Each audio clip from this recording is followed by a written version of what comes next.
Hi friends, బాగున్నారా? నేను మీ డిఎల్ఎన్చారి. నేను ఒక అతి ముఖ్యమైనటువంటి విషయాన్ని మీతో పంచుకోదలుచుకున్నాను. ఇప్పుడంతా టెట్ మానియా, అంటే టెట్ డిఎస్సి రాయబోయే విద్యార్థులతో పాటు ఉపాధ్యాయులకు కూడా ఖచ్చితంగా రాయాలని ప్రభుత్వం నిబంధన పెట్టింది. కాబట్టి ఉపాధ్యాయులు కొంత ఆందోళన చెందుతున్నారు. అయితే నేను టెట్లో అతి సులభంగా తెలుగు సబ్జెక్ట్లో గోల్ రీచ్ కావడానికి రామబాణం లాంటి ప్రశ్నలు, అతి ముఖ్యమైనటువంటి ప్రశ్నలు మీకు నా ప్రతి వీడియోలో తెలుపుతుంటాను. ఖచ్చితంగా అవి ఇంతకుముందు వచ్చాయి, ఇక ముందు కూడా వచ్చే అవకాశం ఉంది. కాబట్టి ఈ అవకాశాన్ని సద్వినియోగం చేసుకోండి.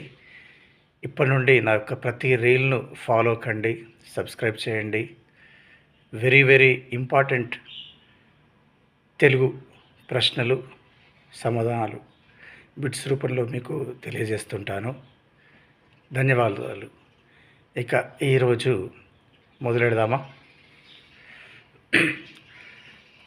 మన భారత సాహిత్యంలో ప్రసిద్ధ ఇతిహాసాలు అని వేటిని పిలుస్తారు? రామాయణం, మహాభారతం.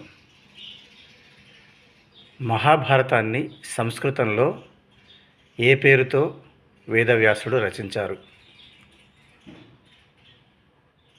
జయం లేదా జయ సంహిత. మహాభారతాన్ని అనువదించినటువంటి వేదవ్యాసుని పూర్తి పేరేంటిది? వేదవ్యాస కృష్ణ ద్వైపాయనుడు. ఇతిహాసం అంటే అర్థమేమిటి?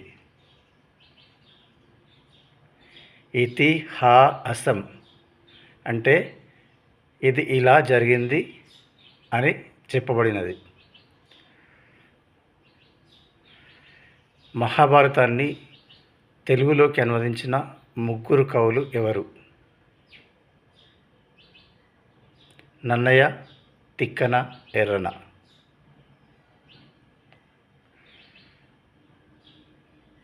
ఈ ముగ్గురు కవులను ఏమని పిలుస్తారు?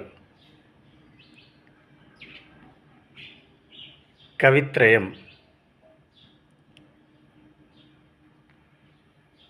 విన్నారుగా ఫ్రెండ్స్, ఇలాంటి అద్భుతమైనటువంటి బిట్స్ ఎంతో ఇంపార్టెంట్. టెట్ మీరు విజయదుందుభి తెలుగు సబ్జెక్టులో మోగించడానికి మరి ఇప్పటి నుండి నేను అందిస్తుంటాను. ఖచ్చితంగా